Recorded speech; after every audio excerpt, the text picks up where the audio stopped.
Good morning. It's 4 o'clock in the morning. Not outside Jackson's, but down the street.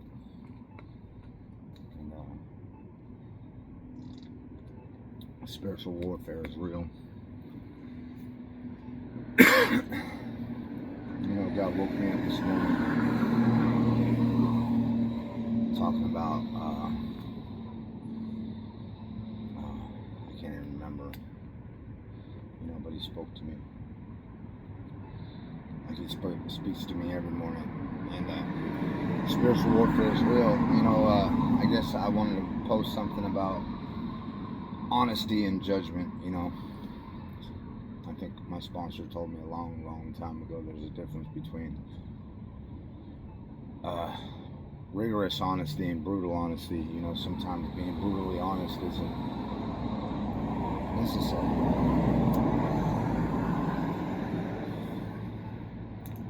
But rigorous honesty is just being honest with people that can understand. And I know not everybody understands me, man.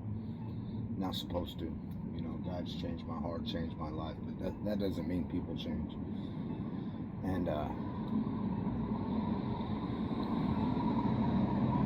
it's hard. It's hard doing the right things. It's hard having integrity, doing the right thing for the right reason when nobody's around. And sometimes people judge you. It talks in the Bible about you'll be judged by the same manner you judge others. And I'm not a preacher to say in my pulpit. This is just me living life in my experience. And in the beginning it was coming to believe, like the second step.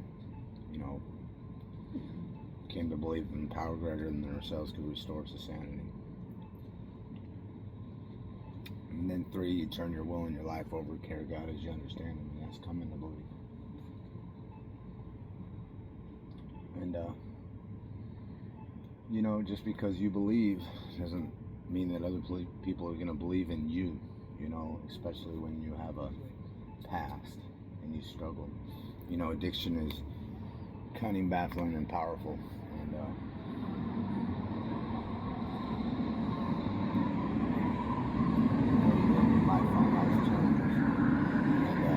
you don't always get to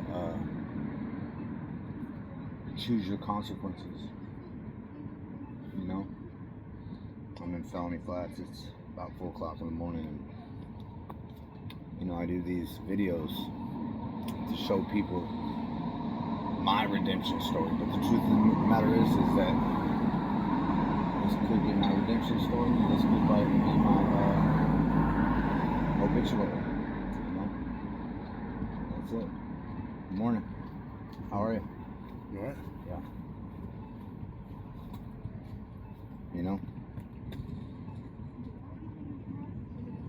I put myself at risk even doing this. People, places, and things. Definition of insanity is doing the same thing over and over again, expecting different results.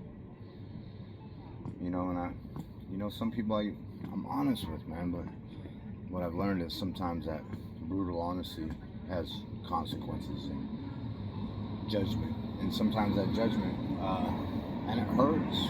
It hurts to be judged. It hurts to be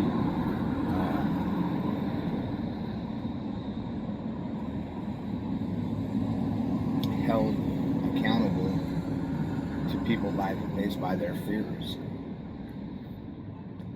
Fear is a lack of faith. Fear is face everything and run, or face everything and recover. And, I'm in recovery. These glasses I got on, they're for people that have brain damage. I got brain damage. I got brain trauma. Not only from what been done to me, but what I've done to myself. I was self-abusive.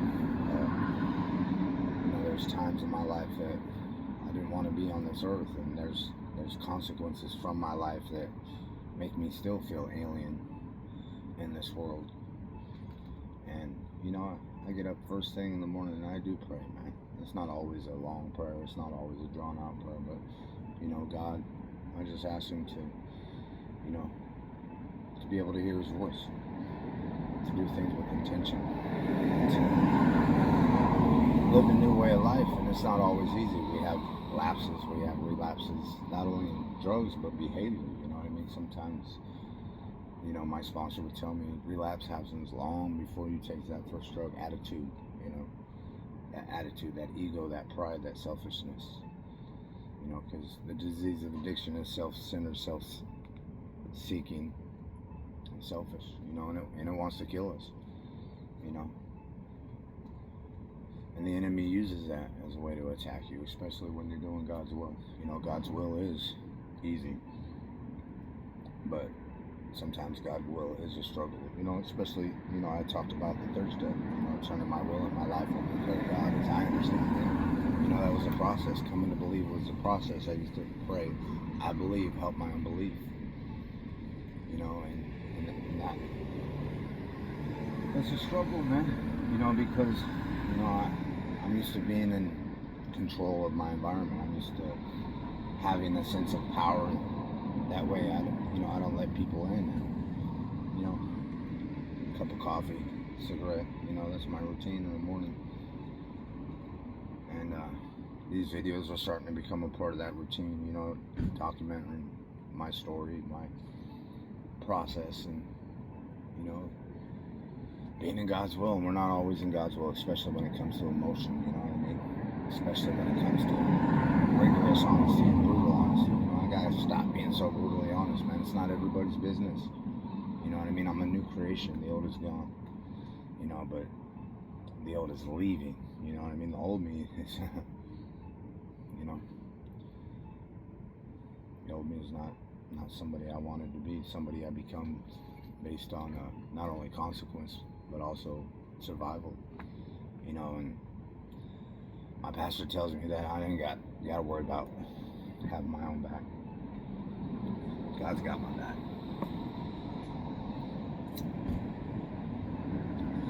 The enemy, he's cunning. He's coming for you. He's coming for me. You know what I mean? But I got a hedge of protection around me. You know what I mean? I'm in Felony Flats. I live in a house across the street from where I got the news that Cake Boy died. And I have that memory, but I don't forget where I come from, because here it is. And God reminds me of that. He gives me signs through numbers and speaks through people, even when sometimes those people speak against you. I try to live in forgiveness, but it's hard. Just because I forgive doesn't mean I forget, and I don't know when God's going to take that away. And it's a great morning. I get to go to work today, and I get to make a paycheck and get money legitimately.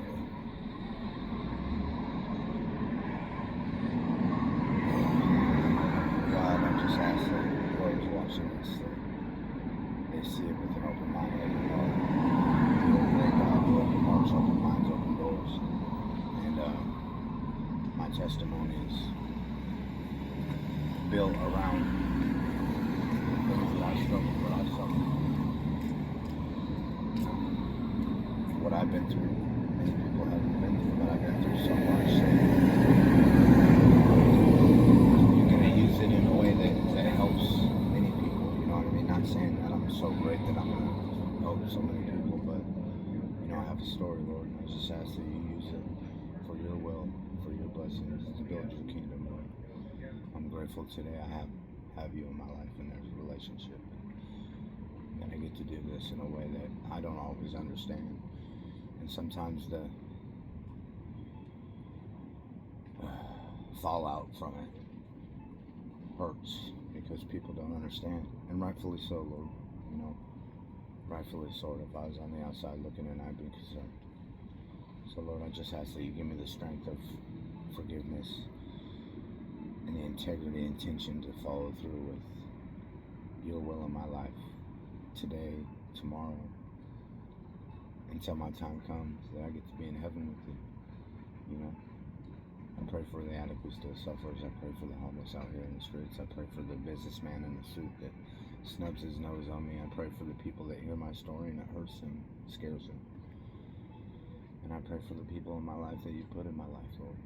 And I pray that you give me the ability to steward what you've given me in a way that glorifies you. In Jesus' holy name. Amen. Good morning, Family Flats. Luck turn blessed.